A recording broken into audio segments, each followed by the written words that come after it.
तो देखते पे आज भिडियो संपूर्ण भाव +3 fourth semester Odia honours core 10 unit 3 तुम कौन रस कलर विषय जी सब तुम सिलेक्टेड शॉर्ट क्वेश्चन गुड़िक अच्छी आम सब शॉर्ट क्वेश्चन गुड़िक यही गोटे वीडियो माध्यम आलोचना करवा मैंने जो गुड़िक एग्जाम आसो आम सब गुड़िक क्वेश्चन गुड़िक आम एटेंड करवा आज गोटे वीडियो तेणु जो पे नुआ आसती चैनल को सब्सक्राइब कर दिखाँ कमेंट माध्यम निजर मतामत जनइबे। देखो प्रथम तो कौन क्वेश्चन ना रसकलर काव्यर कवि के और लिखित अन्य दुईटी काव्यर नाम लेख। देखो तुम रसकलर काव्यर कवि होती दीनकुसुम दास और लिखित अन्य काव्य होमती तुम आत्मत्राण चौतीसा तुम रस विनोद इत्यादि। रसकलर काव्यर प्रथम छांद क्यों रागर रचित प्रथम रसकलर काव्यर प्रथम छांद संगमते आहारी रागर लिखित। कौन श्री जगन्नाथ कमनीय मुखक्रांति सह किए तुलनीय श्री जगन्नाथ कमनीय मुखक्रांति सह चंद्रर रूपलाभन तुलनीय नुहे। श्री जगन्नाथ मुखकांति दर्शन कले कौन होता है ना श्री जगन्नाथ मुखकांति दर्शन कले संसार जावतीय पाप ताप शोक और ता ध्वंस होता है। कवि जगन्नाथ चक्षुकांति और चकाड़ को क्या सहित तुलना कर कवि जगन्नाथ चक्षुकांति को पद्मफूल सह से तुलना कर तार डरा डरा भ्रमर सहित तुलना कर आखि को। जगन्नाथ कपर प्रदेश जगन्नाथ कपर प्रदेश रे क्यों अलंकार शोभा पाई है जगन्नाथ कपड़ प्रदेश रे राहु रेखा नामक एक अलंकार शोभा पाऊ थाए। तो सही अलंकार एपरी भाव देखो से अलंकार एपरी भाव जाज्जल्यमान होता है जे कौन से प्राणी ताकू दर्शन करिवो और तार अंगरे कौन हम ना सत रोमांचर सिंहरण खेली उठिबो। से तुम श्री जगन्नाथ अन्य क्यों सब अलंकार शोभा पाऊ थाए।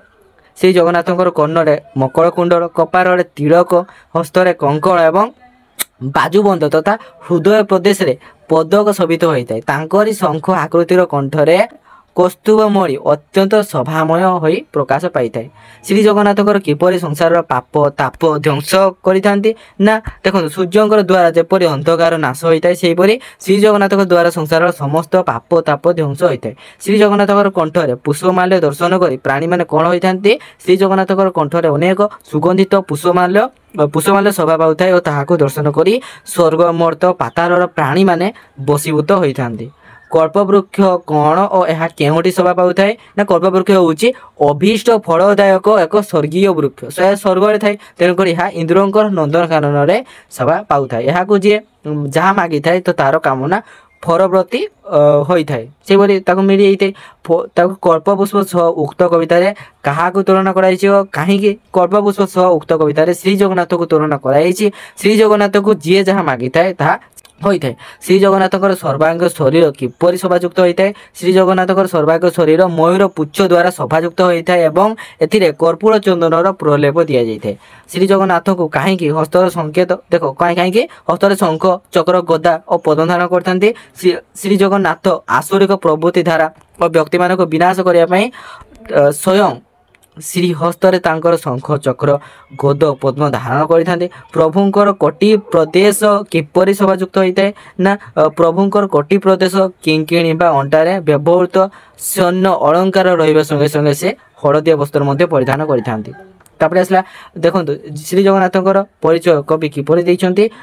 कविंकर वर्णन श्री जगन्नाथ होउछन्ति पद्मालय माँ लक्ष्मी प्राणप्रिय स्वामी तांकर लीला क्षेत्र होउछन्ति एही नीला सुंदर पर्वत बड़ देउर से यही बड़ देउर रही अनेक लीला संपादन करते। श्री जगन्नाथ किपरि अवतार ग्रहण करने को इच्छा प्रकाश करछन्ति मायाधर भाव श्री जगन्नाथ मायाधर ब्रजपुर नंदराजा संतान भाव अवतीर्ण होई गवा सादी संपदर पालनकारी हेबाकु मनस्थ करथिले एवं से कंस को निधन करने को उत्कंठित होते।